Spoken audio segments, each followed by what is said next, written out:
ಎಲ್ಲ ದೃಶ್ಯ ಮಾಧ್ಯಮ ಮತ್ತು ಪ್ರಿಂಟ್ ಮಾಧ್ಯಮದ ಮಿತ್ರರಿಗೆ ಈ ಒಂದು ಪತ್ರಿಕಾಗೋಷ್ಠಿಗೆ ಆಹ್ವಾನಿಸ್ತೀನಿ. ಕರ್ನಾಟಕ ರಾಜ್ಯ ಖಾಸಗಿ ಸಾರಿಗೆ ಸಂಘಟನೆಗಳ ಒಕ್ಕೂಟದ ಎಲ್ಲ ಒಂದು ಪತ್ರಿಕಾಗೋಷ್ಠಿಗೆ ಮಾಧ್ಯಮ ಮಿತ್ರರು ಸದಾ ನಮಗೆ ಬೆನ್ನೆಲುಬಾಗಿ ನಿಂತಿದ್ದೀರಿ, ನಮಗೆ ಸಹಕಾರವನ್ನು ಕೂಡ ಕೊಡ್ತಾ ಇದ್ದೀರಿ. ಅದಕ್ಕೆ ಮತ್ತೊಮ್ಮೆ ಧನ್ಯವಾದ. ಸ್ನೇಹಿತರೆ, ತಮಗೆಲ್ಲ ಗೊತ್ತಿದೆ, ನಿನ್ನೆ ದಿವಸ ಅಂದ್ರೆ 1ನೇ ತಾರೀಕು 1/7/2025 ಒಂದು ಅಗ್ರಿಗೇಟರ್ ರೂಲ್ಸ್ 2025 ಅಂತೇಳಿ ಬಂತು. ಇದು ಬಿಡುಗಡೆ ಆದ ಒಂದು ಸುಮಾರು 3-3:30 ಗಂಟೆಗೆ ಮಧ್ಯಾಹ್ನ ಅಪ್ಲೋಡ್ ಆಗುತ್ತೆ ವೆಬ್ಸೈಟ್ ಅಲ್ಲಿ. ನಾರ್ತ್ನ ಮಿನಿಸ್ಟ್ರಿ ಆಫ್ ರೋಡ್ ಅದರಲ್ಲಿ ಅಪ್ಲೋಡ್ ಆಗುತ್ತೆ. ಅದು ಹೇಗೆ ಇದು ಪ್ರಚಲಿತವಾಗುತ್ತೆ ಅಂತಂದ್ರೆ ಬಹಳ ಆಶ್ಚರ್ಯಕರವಾದಂತಹ ರೀತಿಯಲ್ಲಿ ಇದು ಪ್ರಚಾರಕ್ಕೆ ಒಳಪಡುತ್ತೆ. ಕಾರಣ ಇಷ್ಟೇ, ಈ ಅಗ್ರಿಗೇಟರ್ ರೂಲ್ಸ್ ಪರವಾಗಿ ಈಗ ಆಲ್ರೆಡಿ ನ್ಯಾಯಾಲಯದಲ್ಲಿ ಬೆಡ್ ಟ್ಯಾಕ್ಸ್ ವಿಚಾರದಲ್ಲಿ ಒಂದು ರಿಟ್ ಅಪೀಲ್ ಅರ್ಜಿಗಳು ಈಗ ಆಲ್ರೆಡಿ ಹಿಯರಿಂಗ್ ಬಂದಿದೆ, ಬರ್ತಾ ಇದೆ ಡೇ ಬೈ ಡೇ. ನಿನ್ನೆ ಇತ್ತು, ಇವತ್ತಿಲ್ಲ, ನಾಳೆ ಇದೆ. ಆದ್ರೆ ಈ ಒಂದು ಕ್ಷಣದಲ್ಲಿ, ಈ ಒಂದು ಸಮಯದಲ್ಲಿ ಈ ಒಂದು ಅಗ್ರಿಗೇಟರ್ ರೂಲ್ಸ್ ಒಂದು 3-3:30 ಅವತ್ತಿನ ದಿವಸನೇ 1ನೇ ತಾರೀಕಿಗೆ ಅಪ್ಲೋಡ್ ಆಗುತ್ತೆ. ಸಂಜೆ 3:30-4 ಗಂಟೆಗೆ 5 ಗಂಟೆಗೆಲ್ಲ ಇದು ಬಹಳ ದೊಡ್ಡ ಮಟ್ಟದಲ್ಲಿ ಪ್ರಚಾರಕ್ಕೆ ಬರುತ್ತೆ. ಸೋಷಿಯಲ್ ಮೀಡಿಯಾಗಳಲ್ಲಿ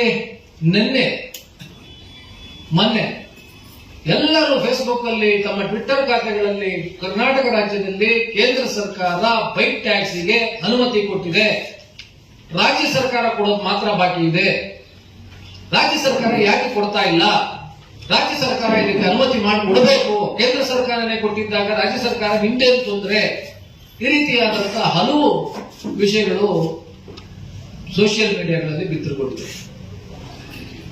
ನಿನ್ನೆ ಅದಾದ ನಂತರ ನಾವು 1ನೇ ತಾರೀಕು ನಾವು ಕೂಡ ಅದರ ರಾತ್ರಿ ಈ ಒಂದು ಇದನ್ನ ಅಗ್ರಿಗೇಟರ್ ರೂಲ್ಸ್ ಅನ್ನ ಡೌನ್ಲೋಡ್ ಮಾಡಿಕೊಂಡು ಓದಿ ನೋಡಿದಾಗ ಇದು ಕೇವಲ ತಾವು ನಮ್ಮ ಒಂದು ನಾಲೆಡ್ಜ್ಗೋಸ್ಕರ ನಾನು ಇಲ್ಲಿ ಹೇಳಲಿಕ್ಕೆ ಇಷ್ಟಪಡ್ತಾ ಇದ್ದೀನಿ.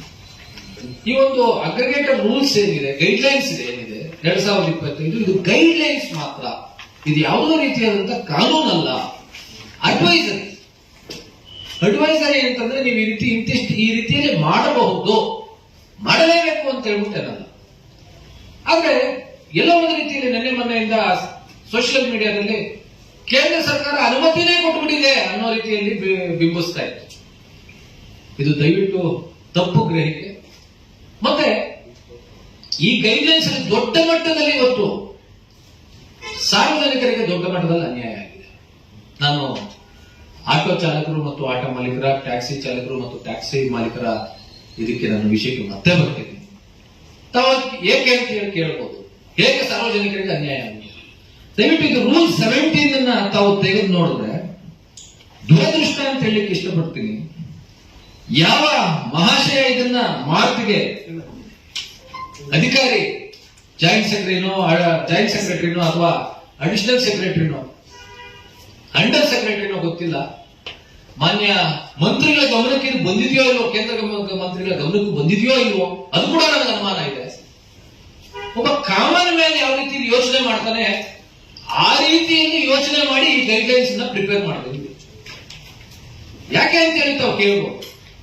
ನೋಡಿ, ಇದರಲ್ಲಿ 17 ಬಂದು ಫೇರ್ ರೆಗ್ಯುಲೇಷನ್ ಅಂತ, ರೂಲ್ 17 ಅಲ್ಲಿ ಫೇರ್ ರೆಗ್ಯುಲೇಷನ್ ಅಂತ ಹೇಳ್ಬಿಟ್ಟಿದೆ, ರೆಗ್ಯುಲೇಷನ್ ಆಫ್ ಫೇರ್. ಇದರಲ್ಲಿ ಒಂದು ಹೇಳ್ತಾರೆ ಏನಂದ್ರೆ, ಮೊದಲನೇ ಪಾಯಿಂಟ್ 17.1 ಅಲ್ಲಿ ಏನು ಬೇಸ್ ಫೇರ್ ಕರ್ನಾಟಕ ರಾಜ್ಯ ಸರ್ಕಾರ ಆಗಲಿ ಯಾವುದೇ ಒಂದು ಸರ್ಕಾರ, ಸ್ಟೇಟ್ ಗವರ್ಮೆಂಟ್ ಫಿಕ್ಸ್ ಮಾಡಿರುತ್ತೋ ಆ ಬೇಸ್ ಫೇರ್ ಅನ್ನ, ಅದಾದ ನಂತರ 3 ಕಿಲೋಮೀಟರ್ ಮಿನಿಮಮ್ ಇರಬೇಕು. ಒಪ್ಕೊಂತೀವಿ ಮಿನಿಮಮ್, ಯಾಕಂದ್ರೆ ಪಿಕಪ್ ಮನೆ ಹತ್ರಕ್ಕೆ ಹೋಗ್ತಾರೆ ಬರ್ತಾರೆ, ನಾವು ಅದ್ರ ಬಗ್ಗೆ ಯಾವುದೇ ರೀತಿಯಾದಂತ ಇದಿಲ್ಲ.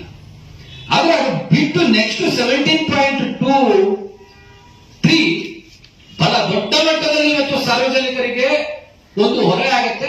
ಇದು ಯಾವ ರೀತಿಯಲ್ಲಿ ಇದನ್ನ ಗಣನೆ ಇಟ್ಕೊಂಡು ಇದನ್ನ ಗೈಡ್ಲೈನ್ಸ್ ಹೊರಡಿಸಿದ್ರು ಅಥವಾ ಇದರಿಂದ ಏನಾದ್ರೂ ಈ ಅಧಿಕಾರಿ ಏನು ಗೈಡ್ಲೈನ್ಸ್ ಹೊರಡಿಸಿದಾರೆ ಅದು ನಿಜವಾಗ್ಲೂ ಅವ್ರಿಗೆ ಏನಾದ್ರು ಸಾಮಾನ್ಯ ಕನಿಷ್ಠ ಜ್ಞಾನ ಏನಾದ್ರು ಮೋಟಾರ್ ವೆಹಿಕಲ್ ಆಕ್ಟ್ ಬಗ್ಗೆ ಇದೆಯಾ ಇಲ್ವಾ ಅನ್ನುವಂತ ಕೂಡ ಇವತ್ತು ಡೌಟ್ ಆಗುತ್ತೆ. ಯಾಕೆ ಅಂದ್ರೆ 17.3 ಇಲ್ಲಿ aggregator should be permitted to charge a minimum of 50% lower than the base fare. Aggregator ಏನ್ ಮಾಡಬಹುದು ಅಂದ್ರೆ ಇವತ್ತು ನಾವು ಆಟೋದಲ್ಲಿ 15 ರೂಪಾಯಿ ಕಿಲೋಮೀಟರ್ ಇದೆ, ಈ ಅಗ್ರಿಗೇಟರ್ ಬೇಕಾದ್ರೆ ಅಗ್ರಿಗೇಟರ್ ಅದನ್ನ 7 ರೂಪಾಯಿಗೆ ಬೇಕಾದ್ರೆ ಓಡಿಸಬಹುದು ಅಂತ 50% ಲೆಸ್. ಆದ್ರೆ ಅದರಿಂದ ಸಾರ್ವಜನಿಕರಿಗೆ ನಿಜವಾಗ್ಲೂ ತೊಂದರೆ ಆಗೋದಿಲ್ಲ, ಒಪ್ಕೋಣ, ಅವ್ರಿಗೆ ಲಾಭನೇ ಆಗುತ್ತೆ. ಮುಂದೆ ಬರ್ತೀನಿ, ಇಲ್ಲಿ 50% ಬಿಟ್ಕೊಟ್ರು, ಮುಂದೆ ಬಂದ್ಬಿಟ್ಟು ಅವರಿಗೆ 200% ಅಂದ್ರೆ ಮುಂದೆ ಅದಕ್ಕಿಂತ ಮುಂದಿನ next word the 50% lower than the base fare at a maximum dynamic pricing of two times the basic fare specified under subclass 17 class form.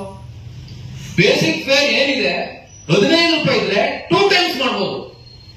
ಇದರಲ್ಲಿ 1:2 ಅಥವಾ 2 ಟೈಮ್ಸ್ ಮೋರ, ಇದು ಕೂಡ ಬೇಕಾಗಿದೆ, ಕನ್ಫ್ಯೂಷನ್ ಆಗಿದೆ. ಯಾಕಂದ್ರೆ 1:2 ಅಂದ್ರೆ 20 ರೂಪಾಯಿ 15 ರೂಪಾಯಿ ಇದ್ರೆ 30 ರೂಪಾಯಿ ಮಿನಿಮಮ್ ನೀವು ಮಾಡ್ಕೊಳ್ಳಿ ಅಂತ ಹೇಳ್ಬೋದು ಪರ್ ಕಿಲೋಮೀಟರ್ಗೆ. ಅಕಸ್ಮಾತ್ 2 ಟೈಮ್ಸ್ ಮೋರ್ ದ್ಯಾನ್ ಅಂತಂದ್ರೆ 2 times more than the base price ಅಂದ್ರೆ 15 ರೂಪಾಯಿ ಇಂಟು 2 ಟೈಮ್ಸ್ 15 ಇದೆ ನೋಡಿ. ಇಂಡೈರೆಕ್ಟ್ ಆಗಿ ಬರೋದು 20% ಕಮಿಷನ್ ನೀವು ತಗೊಳ್ಳಿ ಅಂತ ಹೇಳಲ್ಲ.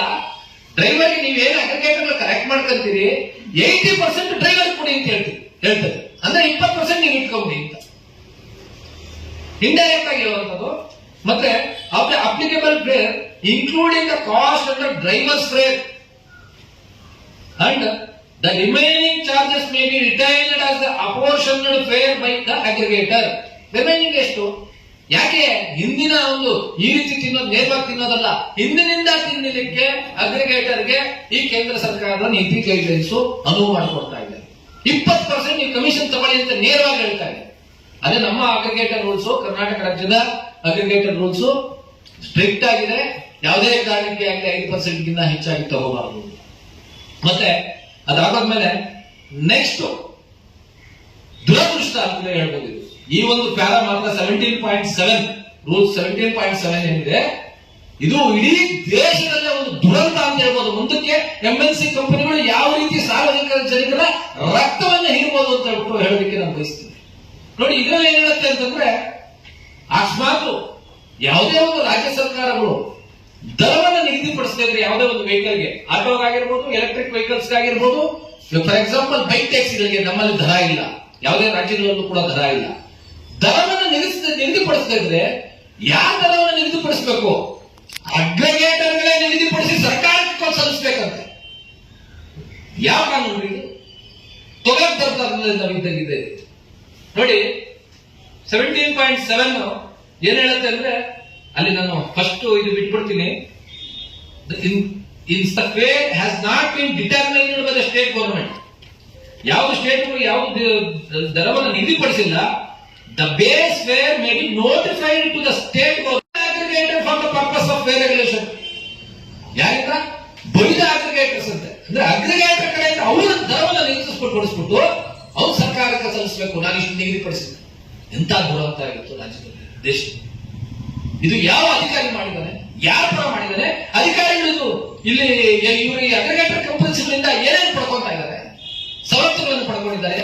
ಈ ರೀತಿಯಾದಂತಹ ಓವರ್ ನೈಟ್ ಒಂದು ರೆಗ್ಯುಲೇಷನ್ ಬರುತ್ತೆ ನಮ್ಮ ಕರ್ನಾಟಕ ರಾಜ್ಯದಲ್ಲಿ. ಇವತ್ತು ಹೈಕೋರ್ಟ್ ಅಲ್ಲಿ ಇವತ್ತು ಕೇಸ್ಗಳು ನಡೀತಾ ಇದ್ದಾಗ ಇದನ್ನ ಕೂಡ ಇವತ್ತು ಸಾರ್ವಜನಿಕರ ಮುಂದೆ ನಾನು ಹೇಳಲಿಕ್ಕೆ ಬಯಸ್ತಾ ಇದ್ದೀನಿ.